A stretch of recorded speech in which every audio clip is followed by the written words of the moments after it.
Hello. Today we're going to read a book called The Lion, the Witch, and the Wardrobe.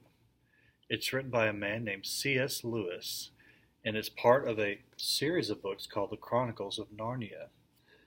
So you can see on the cover there's a fawn, something called a fawn. We're going to learn about that fawn in this book, and four children who have adventures in this land called Narnia. Now, C.S. Lewis is one of my favorite authors. He's written these wonderful children's books, The Chronicles of Narnia, and he's also written many books for grown-ups as well that I love to read, and I teach them to my students. So today we're going to start reading this book called The Lion, the Witch, and the Wardrobe. Here's a map of Narnia in the book. You can see that. So every day we're going to read a chapter. So we'll start with chapter 1. It's called Lucy Looks into a Wardrobe. Once there were four children whose names were Peter, Susan, Edmund, and Lucy. This story is about something that happened to them when they were sent away from London during the war because of the air raids. They were sent to the house of an old professor who lived in the heart of the country, 10 miles from the nearest railway station and 2 miles from the nearest post office.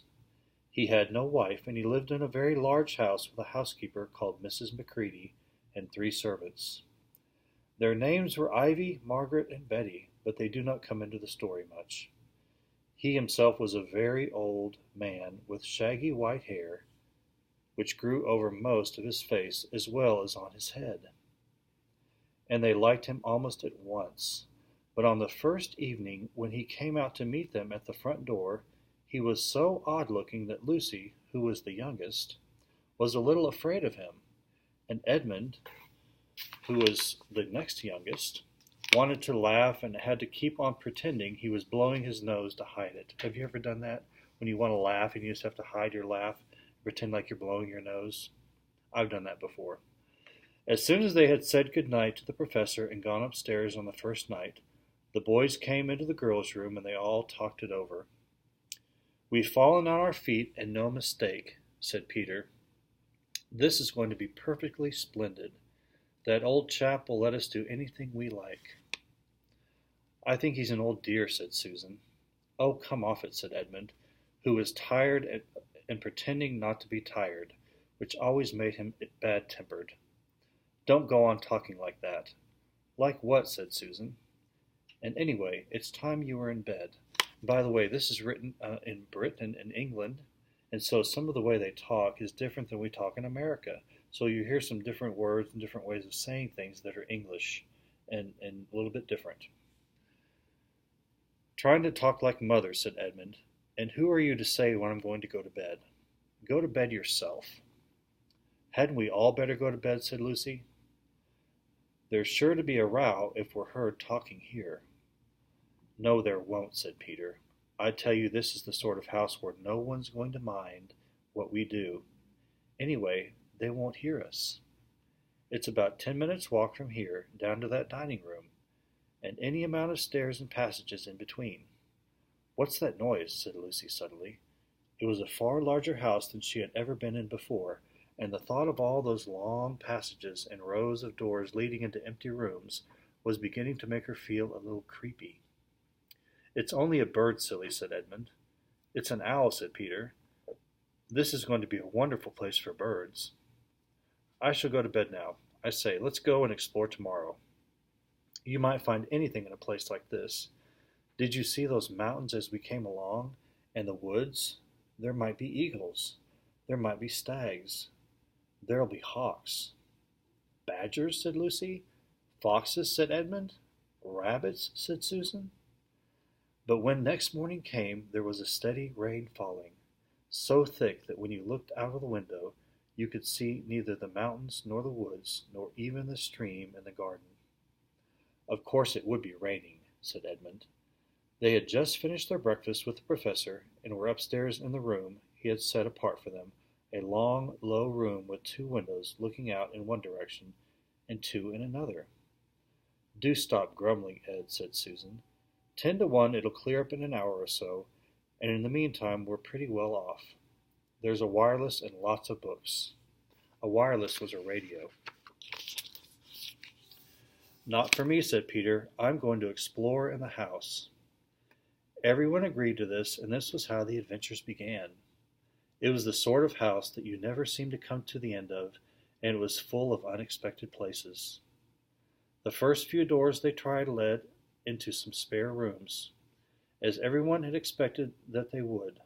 But soon they came to a very long room full of pictures, and there they found a suit of armor. And after that was a room all hung with green, with a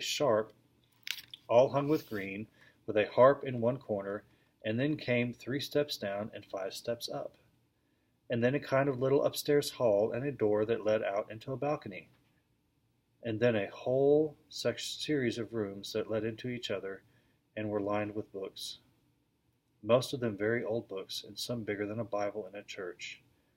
And shortly after that they looked into a room that was quite empty, except for one big wardrobe, and the sort that has a looking glass in the door. There was nothing else in the room at all except a dead blue bottle on the windowsill. Nothing there, said Peter, and they all trooped out again, all except Lucy. She stayed behind because she thought it would be worthwhile trying the door of the wardrobe, even though she felt almost sure that it would be locked. To her surprise, it opened quite easily, and 2 mothballs dropped out. Does your mother use mothballs? They're kind of smelly. Looking into the inside, she saw several coats hanging up, mostly long fur coats. There was nothing Lucy liked so much as the smell and feel of fur. She immediately stepped into the wardrobe and got in among the coats and rubbed her face against them, leaving the door open, of course, because she knew that it was very foolish to shut oneself into any wardrobe. That's actually very good advice. Don't shut yourself into a wardrobe. Do you know what a wardrobe is? It's where people keep clothes. It's a big chest of drawers or a big piece of furniture that you can put clothes in, hanging clothes. Soon she went further. You can see a picture right there. That's a wardrobe. Soon she went further in and found that there was a second row of coats hanging up behind the first one. It was almost quite dark in there, and she kept her arms stretched out in front of her so as not to bump her face into the back of the wardrobe. She took a step further in, then 2 or 3 steps, almost expecting to feel woodwork against the tips of her fingers, but she could not feel it. What did she feel, if it wasn't wood? There must be a simply enormous wardrobe, thought Lucy, going still further in and pushing the soft folds of the coats aside to make room for her.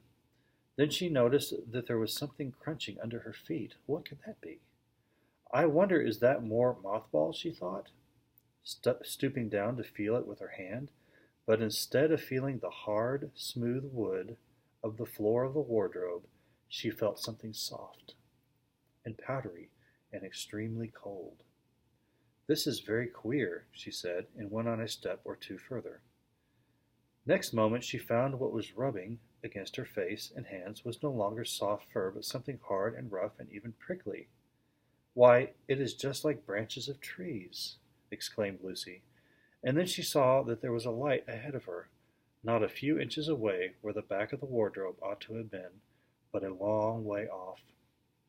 Something cold and soft was falling on her. A moment later, she found that she was standing in the middle of a wood at night time with snow under her feet and snowflakes falling through the air. She felt a little frightened, but she felt very inquisitive and excited as well. She looked back over her shoulder, and there, between the dark tree trunks, she could still see the open doorway of the wardrobe and even catch a glimpse of the empty room from which she had set out. She had, of course, left the door open, for she knew that it is a very silly thing indeed to shut oneself into a wardrobe, and we've already learned that, haven't we? It seemed to be still daylight there. I can always get back in if anything goes wrong, thought Lucy. She began to walk forward, crunch, crunch, over the snow, through the wood, toward the other light. In about 10 minutes she reached it and found it was a lamp post. and she stood looking at it, wondering why there was a lamppost in the middle of a wood and wondering what to do next. Well, what would you do if you found a lamppost in the middle of a wood? And she heard a pitter-patter of feet coming toward her, and soon after that a very strange person stepped out from among the trees into the light of the lamppost. He was only a little taller than Lucy herself, and he carried over his head an umbrella, white with snow. From the waist upward he was like a man, but his legs were shaped like a goat's. The hair on them was glossy black, and instead of feet he had goat's hoofs. Well, he's a strange person. He also had a tail, but Lucy did not notice this at first because it was neatly caught up over the arm that held the umbrella, so as to keep it from trailing in the snow. He had a red woolen muffler around his neck, and his skin was rather reddish too. He had a strange but pleasant little face with a short pointed beard and curly hair. Well, this sounds like the picture of the person on the front of the book. Who could it be? And out of the hair there stuck 2 horns, one on each side of his forehead. One of his hands, as I have said, held the umbrella. In the other arm he carried several brown paper parcels, or packages, as if he had been shopping. What with the parcels in the snow, it looked just as if he had been doing his Christmas shopping. He was a fawn. That's what it was, a fawn. He was a fawn, and when he saw Lucy he gave such a start of surprise that he dropped all of his parcels. "Goodness gracious me!" exclaimed the fawn. And that's the end of the first chapter of The Lion, the Witch, and the Wardrobe. So we're going to continue this next time. Thank you for listening to one of my favorite authors, Mr. C.S. Lewis.